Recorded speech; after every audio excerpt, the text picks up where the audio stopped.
أنا بحب الليل، بحب الضلمة. بلدنا من بعد صلاة العشاء وكل واحد بيدخل بيته وبيقفل عليه. الشوارع مش بيبقى فيها صريخ ابن يومين، وكأن الناس كلها اتفقت تنام في توقيت واحد. حتى البيوت بتبقى ضلمة، لا صوت ولا حس. لما ببص من شباك اوضتي مش بشوف غير سواد تقيل، كأنه ما شافش النور يوم.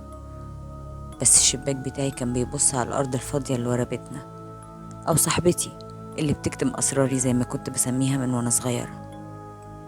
الأرض دي ياما كنت بقعد عليها من وأنا صغيرة أتكلم وأشكي وهي تسمع، لأن عمر ما حد فكر أو اهتم إنه يسمعني، سواء أمي أو أبويا. أخويا كده كده صغير لسه. أنا ما بحبش الناس ولا هم بيحبوني. كنت بروح الأرض دايما بالليل عشان ما أشوفش حد، وما كنتش عايزة حد يشوفني. الناس مش طيبة زي ما هم مبينين، بالعكس. عشان كده كنت ببعد عنهم على قد ما أقدر. وانا صغيرة في المدرسة شفت توكة حلوة في شعر البنت اللي قاعدة قدامي، كان لونها أحمر. ممكن تديلي التوكة اشوفها؟ لا، ابعدي عني. وبعدين عايزة تشوفيها ليه؟ هتحطيها فين وانتي ما عندكيش شعر وشبه الولاد؟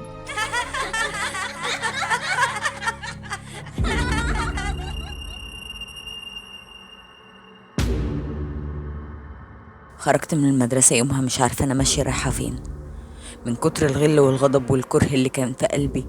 لقيت نفسي قدام بيتنا، لفيت ورا وشفت الأرض وقتها لأول مرة، كأنها كانت بتناديني. مشيت عندها وقعدت على الأرض وفضلت أعيط بقهرة، بس حسيتها بتطبطب عليا. وشوية وكنت عرفت أنا هعمل إيه. تاني يوم رحت المدرسة. بعد ما اليوم خلص مشيت ورا البنت دي. كانت التوكة الحمرا جميلة قوي في شعرها الأسود الطويل.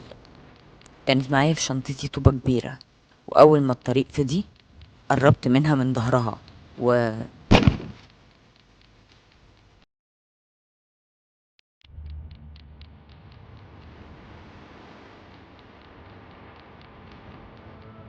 أنا عايزة أفهم كان هيحصل إيه لو وافقت توريني التوكة. لو وافقت توريني التوكة، أنا كنت هرجعها تاني بعد ما أشوفها. كنت بسأل نفسي السؤال ده وأنا ماسكة التوكة الحمرا في إيدي، ونزل منها شعرها الأسود الطويل.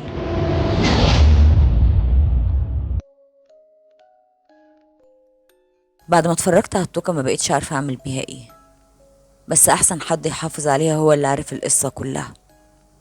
حفرت بإيدي حفرة صغيرة وحطيت التوكة الحمرا وشعرها وردمت عليهم، ورجعت البيت عشان اتغدى. يا رضا، يلا عشان الأكل.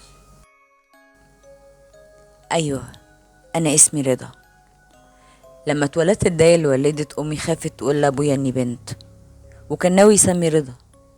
لما عرف إني بنت حلف ما هو مغير الاسم، سماني رضا وهو ما يعرفش حاجة عن الرضا.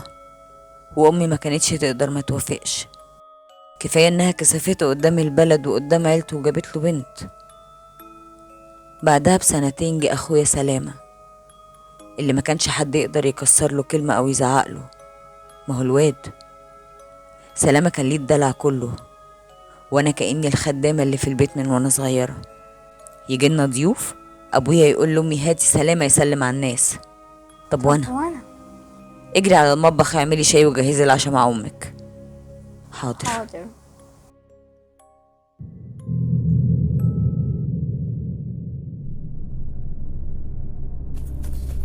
رضا رضا، قومي اعملي لي الاكل، انا جعان. روح لماما، انا عايزة انام. ما هي مش موجوده. لا مش قايمة، روح اعمل انت.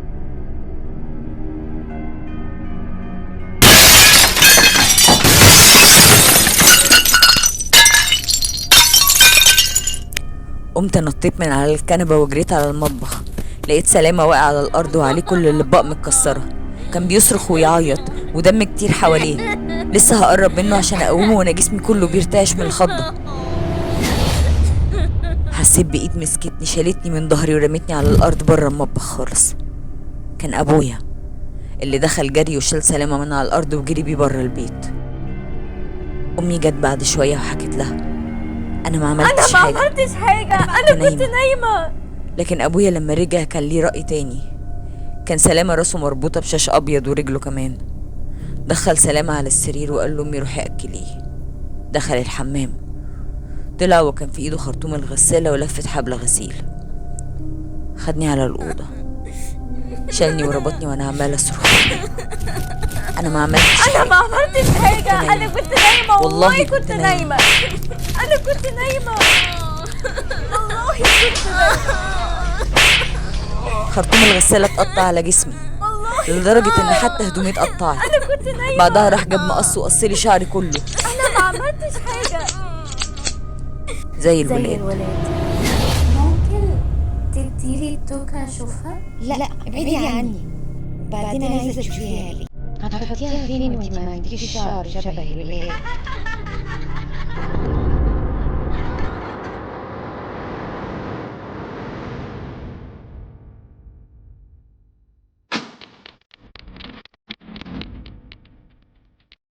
السواد كان بيزيد جوايا كل يوم عن اللي قبل.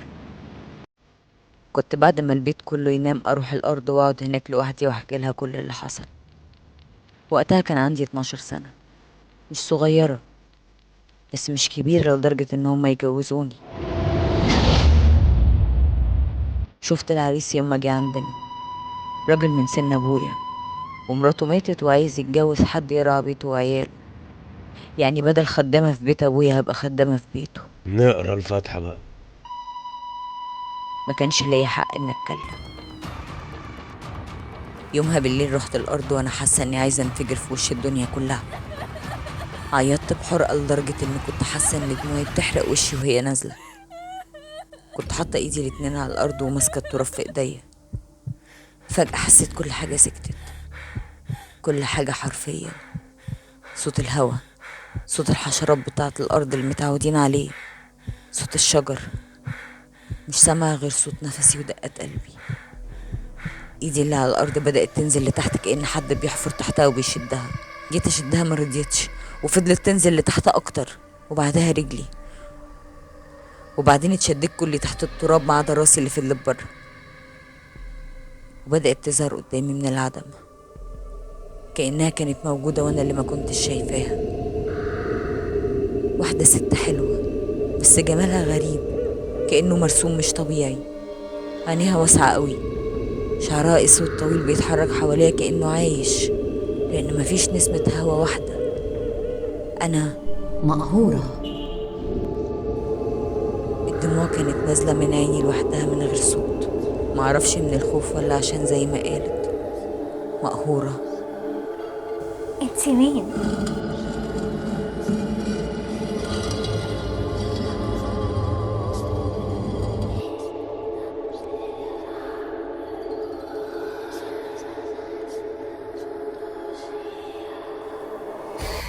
صحيت على نور الفجر، لقيت نفسي نايمة على الأرض، جسمي كله وجعني. قمت بسرعة، نفضت التراب من على هدومي وجريت على البيت قبل ما حد يصحى ويعرفوا إني مش موجودة. رضا قومي يلا نجهز الفطار. ايه يا بنتي التراب اللي في اوضتك ده؟ انتي عملتي ايه؟ جملتها خلتني أقوم ونط من على السرير. فعلا التراب في كل حتة في الأوضة. قلت لها أنا هبقى نضفها. بصيت لي وهي مش فاهمة وسابتني وطلعت. رحت جهزت الفطار معاها، وسلامة لبس وخد فطار وراح المدرسة، وأبويا قعد ياكل وقال لي جهزي نفسك عشان العريس عايز يجيب الشبكة الأسبوع ده. بس أنا مش عايزة أتجوزه. أبويا ضرب الترابيزة بإيده وقلب كل اللي بقى على الأرض ومسك السكينة، وجي شدني من شعري ومسكني برجله. قال لي اللي تقول لأبوها لأ يبقى تتذبح وبنقص منها خالص. أمي جت تشدني من إيده وقعدت تقول له أنا هعقلها، سيبها دلوقتي. رماني على الأرض وقال لي بعد بكرة الشبكة وآخر الأسبوع كاتب الكتاب والدخلة، وزقني برجله ومشي.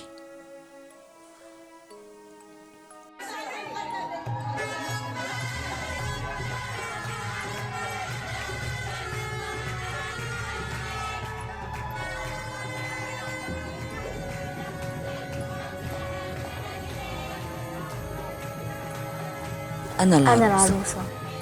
كأني كنت بلبس كفني مش الفستان الأبيض. كلهم بيباركولي وانا جوايا بيصرخ، بيضحكوا وانا ببكي. انا هموت نفسي النهارده. مفيش مكان ليا في الدنيا كلها. ما كنتش عارفه امشي من رعشه جسمي، هما بياخدوني عشان يزفوني. كانت جنازتي مش جوازتي. وصلت بيت العريس، فتح الباب ودخلنا. عرفني على ولاده اني الخدام، قصدي العروسه الجديده. بصولي بكره ومحدش رد عليه. حط ايده على ظهري ودخلني الاوضه. دخل ورايا وقفل الباب علينا بالمفتاح. سيبني امشي. قال لي تمشي تروحي فين؟ انتي مراتي. وهجم عليا، زقيته، مسكني من شعري ونزل فيا اقلام على وشي، لحد ما في لحظه واحده ايده فضلت متعلقه لفوق. لا، ما نزلتش على وشي، وبعدها ايده التانية اترفعت زيها لفوق كأنه متكتف. كان بيحاول يصرخ لأن بقه مفتوح، بس صوته مش طالع. مفيش صوت لأي حاجة، بس صوت نفسي اللي سمعاه. عينيه برقت قوي وفضلت توسع لحد ما بقت دايرة كاملة. سواد غريب بدأ ينتشر على جسمه كله لحد ما وصل لعينيه، وفي اللحظة اللي بعدها عينيه انفجرت.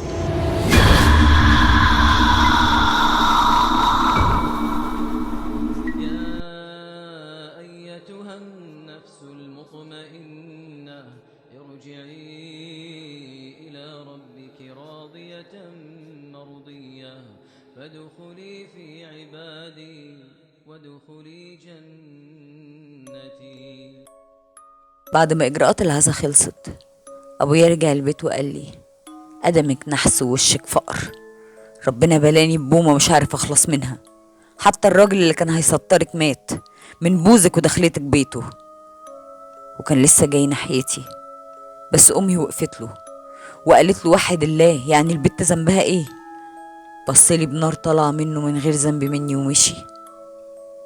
من بعدها شفت السواد اللي أسود من المرار اللي كنت عايشاه. أبويا كان بيعملني على إني عار لازم يداريه لغاية ما يشوف هيخلص منه إزاي. محدش كان بيجيلي للجواز. إذا كان أبويا كان مقتنع إني نحس، أمال باقي البلد هيحسوا بإيه؟ كبرت، وكبر سلام أخويا اللي كان حاسس إنه سيدي وإني بشتغل في البيت بس لحد ما أمشي. كان عندي 16 سنة وقت ما عرفت صابر. أول مرة أشوفه كنت نازلة أجيب خضار للبيت. عرفت إنه قريب حد من أهل البلد وكان جاي يقعد عنده. والأول مرة أحس إني بنت وممكن أحب. كنا بنتقابل في الأرض اللي ورا بيتنا بالليل، أقعد أحكيله عن يومي وأهلي، بس في الأواخر كنت حاساه متغير. سألته مرضاش يرد في الأول، وبعد ما ضغطت عليه نطق. سألني انت جوزك مات ازاي؟ قلت له مات موتة ربنا. قال لي لا يا رضا، في حاجة غلط. أهل البلد كلهم بيقولوا إنك إني إيه؟ مفيش، أنا عايزة أمشي دلوقتي. ويدوب أمن على الأرض، حد هجم عليه من وشه ونزل فيه ضرب. سلام أخويا. فضلت أحوش بينهم، أنا خايفة على صابر، لغاية ما سلامة مسك طوبة من الأرض وضرب صابر بيها على دماغه. وقع على الأرض ومحطش منطق. اللحظة اللي بعدها أنا هجمت على سلام ونزلت فيه ضرب وصريخ. كتفني في الأرض ونزل بالإقلام على وشي وهو عمال يقول يا فاكرة أنا هقول أبوك يقتلك ويخلص مني. كنت قربت استسلم من كتر الضرب ونفسي يروح مني. ما بقتش حاسة بحاجة حواليا ومش سامعة غير صوت نفسي اللي بعافر عشان اخده وسط الضرب. بس فجأة لقيت سلامة طار لفوق ونزل هبت في الأرض على وشه. قمت قعدت على الأرض وبدأ يخرج من تحت إيدي من التراب شعر أسود طويل لغاية ما وصل لسلامة ومسكه من إيديه ورجليه وثبته على الأرض. الشعر فضل يزحف على الأرض لحد ما دخل في بقه المفتوح عشان كان بيحاول يصرخ بس مفيش صوت ولا صوت. وبعدها بدأ اللون الأسود يزحف على جسمه كله ببطء كأنه بيتفحم، واترفع لفوق واتهبت تاني على الأرض. سلامة مات. سمعت صوت زحف على الأرض ورايا، بصيت بسرعة لقيته صابر لسه عايش. جريت عليه وبمسكه من وشه بس زق ايدي. انت بتعمل كده ليه؟ انا ما عملتلوش حاجة، ده هو كان هيموتني من الضرب. انا ما كنتش عايزة ده يحصل. هو رد باخر رد كان ممكن اتوقعه منه. قال لي بعدي عني، انتي اللي قتلتيه، انا شفتك بعيني. فضل يزحف على الارض وبيبعد عني ومشالش عينه من عليا. ليه الرعب اللي في عينه مني؟ انا ذنبي ايه؟ ده انا اخويا اللي مات بسببه. انت رايح فين وسايبني؟ انا مش هعرف اعيش من غيرك، انا محدش حبني غيرك. لكن هو رد بحاجة تانية خالص. قال لي كل اللي بيتقال عنك صح، انتي ملعونة، انتي شيطانة، انتي فجأة حدف تراب في عيني ونط من قدامي وطلع يجري. مسحت التراب من عيني، مشيت بهدوء ادور عليه. اصله هيستخبى مني فين؟ الدنيا هدوء ومش سامعة غير صوت نفسه ونفسي. شعري الاسود الطويل بيتحرك على الارض كلها ورايا. ما ندهتش عليه لانه حتى لو رد مش هيبقى فيه صوت الانفاس اقوى واعلى من اي صوت الانفاس السريعة لحد خايف وجري بسرعة لدرجة انه كان بينهج. صوت الانفاس اللي كان طالع من ورا الشجرة اللي انا واقفة عندها دلوقتي. حتى بعد ما شعري لف حوالين رقبته وعلقه على الشجرة ما كانش طالع له صوت. استنيت لحد ما صوت نفسه اختفى وسبته.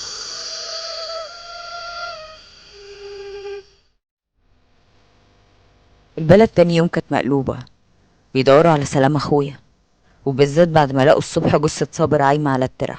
الاهالي كانوا خايفين يشدوه من الترع لانهم ما تعرفوش عليه في الاول، بس عرفوه بعد كده من لبسه وحاجته اللي كانت معاه في جيبه.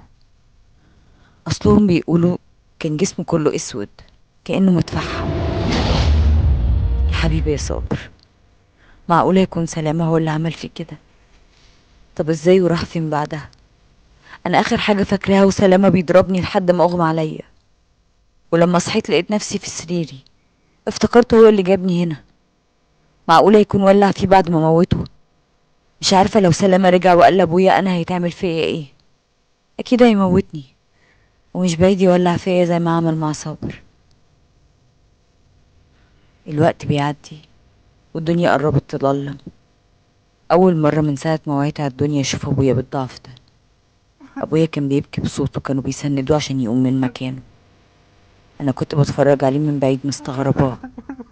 كل القوة والجبروت اللي كانوا فيه راحوا فين دلوقتي؟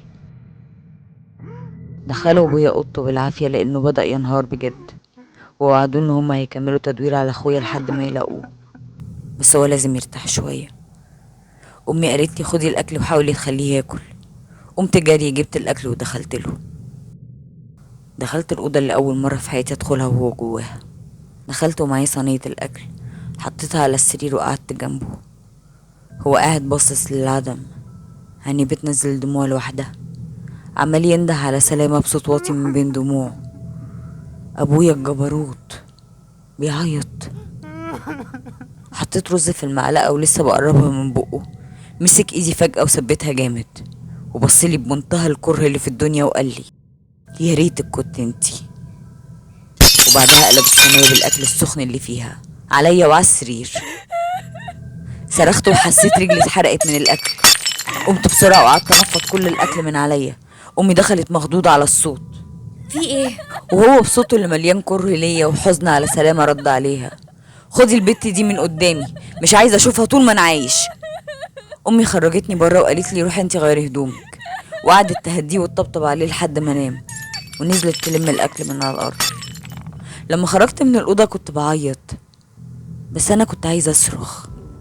هو انا عملت له ايه خلاه يبقى كده؟ انا غلطت في ايه؟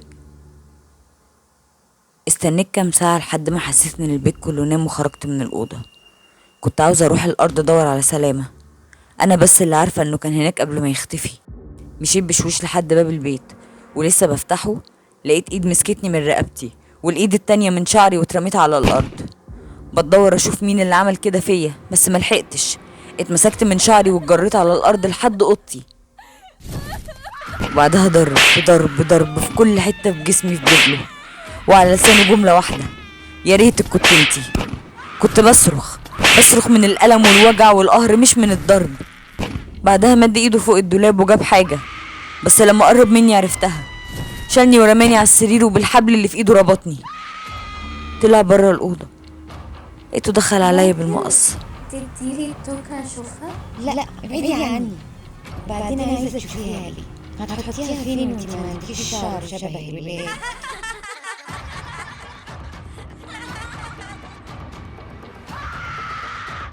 كان صوت نفسه بيعلى، وانا صوت صريخي ما بقتش سامعاه.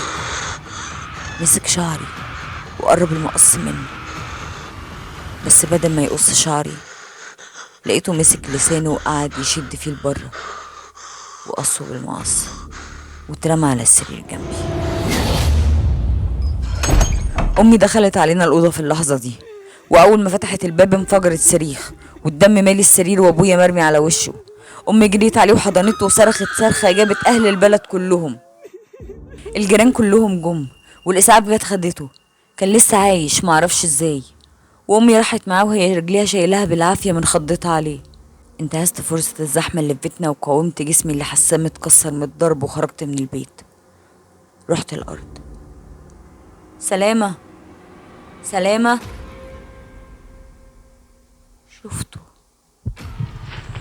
شفته بيزحف على الارض في الضلمه وجاي ناحيتي. جسمه كله اسود حتى وشه، عينيه بيضه كلها. انا لولا لبسه ما كنتش عرفت ان هو. انا حاسه اني اتشليت في مكاني، مش قادره حتى ارجع لورا. كل الاصوات سكتت، ما كنتش سامعه غير صوت نفسه التقيل لحد ما قرب مني. سبتيني لوحدي هنا وانا مش هسيبك. عايز ابويا وامي معايا او هاخد روحي. بتعملي ايه هنا؟ اتنطرت لورا من الخضه وبصيت لقيت قدامي صابر، بس هو متفحم وعلى وشه اسوأ واشر ابتسامه في الدنيا. بصيت ورايا على سلامه ما لقيتوش. رجعت تاني بصيت قدامي ما لقيتش صابر، بس كان وعي رجالي تاني. كنت بقى على الارض اكتر ما بجري. المهم ان ابعد، دي ارض ملعونه وانا مش هاجي هنا تاني. رجعت البيت كان لسه الناس موجودين، بس انا كنت عايزه انام، ما كنتش قادره، تعبانه وجسمي كله وجعني. ما عرفتش انه كابوس غير لما صحيت. قمت من على السرير وخرجت بره الاوضه. الدنيا ضلمه كحل، مفيش حد في البيت، بس اوضه ابويا بابها مقفول. جريت عليها وفتحتها بشويش. لقيت ابويا نايم على السرير وامي قاعده جنبه، بس اول ما شافتني: اوعي تدخلي هنا، امشي غوري في داهيه. وقامت من جنبه وجات لي عند الباب. عايزه تعملي فينا ايه تاني؟ ها؟ ابوكي وكل اهل البلد كان عندهم حق، انتي لعنه، وانا بقى هموتك بايدي النهارده. مش هسيبك. مش هسيبك. مش هسيبك. مش هسيبك. مش هسيبك. مش هسيبك. كنت برجع بظهري وانا مش مصدقه اللي هي بتقول وعماله اكرر الجمله. جريت على اوضتي وانا مش مصدقه، حتى امي. عايز ابويا وامي معايا او هاخد روحي. مش هسيبك. مش هسيبك. فضلت قاعده في سريري لحد الفجر وانا حاسه بكل العجز اللي في الدنيا، حتى دموعي نشفت من كتر ما عيطت. انا ماليش حد. قمت خرجت بره الاوضه، دخلت المطبخ وجبت جيركن الجاز من جوه. طول ما انا بفضيه في البيت وانا عماله افتكر كل حاجه عملوها فيا، انا ما عملتش حاجة. كل وجع حسيت زي بيه. الولاد. واي كنت نايمة. سلام عايز ابوه وامه وهو اولى بيهم. بس انا مش عايزة. انا مش عايزاهم، سيبني امشي. مش عايزه اعيش اصلا. انا هموت نفسي النهارده. من تحت عقب الباب فضيت تقريبا نص الجيركن في اوضته. بعدها قفلت الباب عليهم بالمفتاح من بره بشويش، وقفلت باب الشقه كمان بالمفتاح، وقعدت على الكنبه اللي كنا بنقعد عليها انا وامي. النار ولعت في ثانيه، كانت بتجري في كل حته. كل حاجة كانت بتتكسر وبتولع. قعدت اتفرج عليها وهي داخلة الأوضة اللي كنت محرومة من دخولها. شوية وسمعت صريخ أمي. كنت سامعة صوتها وأنا شايفة خط النار وهو بيجري طالع على الكنبة اللي أنا كنت قاعدة عليها. مديت إيدي أمسح دموعي اللي معرفش نزلت امتى. النار جريت على الحيطان كلها وأنا ما بقتش حاسة بحاجة.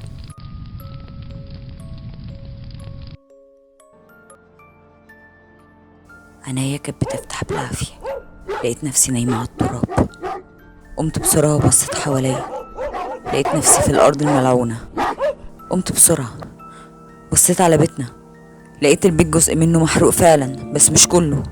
كان في أنوار والعة وناس كتير حوالين البيت. جاية اتحرك اتخبطت في حاجة مش باينة، كأنها حاجز إزاز كبير مش ظاهر. أنا عايزة أروح لهم، عايزة أطمن عليهم. قعدت أخبط بإيدي عليه عايزة أكسره، مش عارفة. فضلت حاطة إيدي عليه وماشية عشان أوصل لأقرب نقطة لبيتنا. إيه الصوت ده؟ صوت قرآن. وبعدها لقيت ناس كتير خارجة من بيتنا وشايلين صندوق كبير على كتفهم. لا، ده مش صندوق، ده نعش. مين اللي مات؟ ركزت على قد ما اقدر. قدرت اعرف ابويا في اول الناس اللي شايلين النعش، وكان ماشي رجليه مش قادرة تشيله. وشفت امي مع الستات وراه، عرفتها من صريخها وحرقة قلبها اللي باينة في صوتها. معقولة يكون لقوا سلامة وعرفوا انه مات؟ وصلوا عند المقابر، ووقتها شفت ابويا وقع على الارض وحطت ايده على وشه، كان جسمه عمال يتهز. ابويا كان بيعيط. شفتهم هما نازلين بالنعش جوه المقبرة، ووقتها حسيت بالارض عمالة تتحفر من تحت رجلي. قعدت ارفس واقاوم عشان ما انزلش فيها بس مفيش فايدة. كنت بصرخ وانا بنزل لتحت، كنت بنده عليهم بأعلى حس يمكن يسمعوني، لحد ما الكون كله وقف على صرخة امي.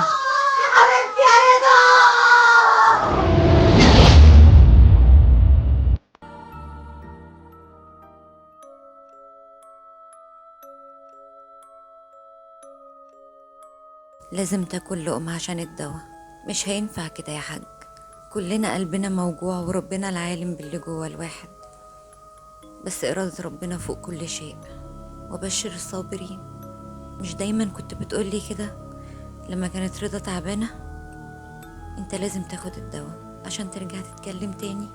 انا عارفة انك كانت روحك فيها وان الصدمة كانت شديدة، بس خلي بالك ان في امانة تانية لازم نقف على رجلينا عشانها. بابا انت هتخف وترجع تتكلم تاني امتى؟ انا بحبك قوي. هي فين رضا؟ رضا طلعت عند ربنا يا سلام. يعني مش هترجع تاني؟ احنا اللي هنبقى نروح لها يا حبيبي. هي جاتلي وقالت لي انها ماشية قبل الحريقة وحضنتني وسابت معايا ده. ايه اللفة دي؟ وريها لي. ده شعرها الاسود الطويل اللي مربوط بالتوكة الحمراء اللي جبناها لها في العيد وهي صغيرة قبل ايه؟ قبل الارض اللي ورا بيتنا ما تظهر وتاخدها مني. يا حبيبتي يا رضا،